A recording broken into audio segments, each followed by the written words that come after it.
அரிசி பருப்பு சாப்பாடு விசுக்குன்னு எப்படி செய்யுதுன்னு பாக்கலாமா? முதல்ல ஒரு குக்கர்ல நல்ல ரீஃபண்ட் ஆயிலையும் கொஞ்சம் தேங்காய் மிக்ஸ் பண்ணி எடுத்துக்கலாம். இப்ப துவரம் பருப்பு, தட்டைப்பயிறு, பாசிப்பயிறு 3 ஊற வச்சிருக்கேன். அரிசி ஊற வச்சிருக்கேன். தக்காளி வெங்காயம் கட் பண்ணி வச்சிருக்கேன். குக்கர்ல எண்ணெய் காஞ்சோனே சீரகம் போட்டு தாளிச்சிட்டு நல்ல சீரகம் பொரிஞ்சு வர்றப்ப தேவையான கட் பண்ணி வச்சிருக்க வெங்காயத்தையும் கருவேப்பிலையும் போட்டு நல்லா வதக்கிடலாம். இது நல்லா வணங்குறப்பவே இது கூட தக்காளியை சேர்த்து நல்லா வணக்கிட்டு இப்ப சாப்பாட்டுக்கு தேவையான அளவு மொத்தமான உப்பையும் உள்ள போட்டுடலாம். உள்ள போட்டு நல்லா ஒன்னோட ஒண்ணு மிக்ஸ் ஆகிற வரைக்கும் வணக்கிக்கலாம்.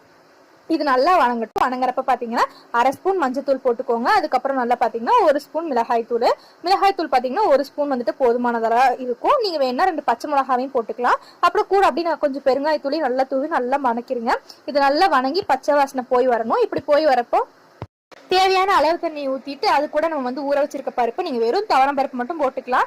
இது 3 பருப்பையும் போட்டோம்னா இன்னும் சாப்பாடு சூப்பரா இருக்கும். அதனால நான் போட்டிருக்கேன். இது கூட அரிசியும் போட்டு குக்கரை மூடி வச்சு 3 விசில் விட்டு எடுத்தா சூப்பரான அரிசி பருப்பு சாப்பாடு ரெடி. செஞ்சு பாருங்க.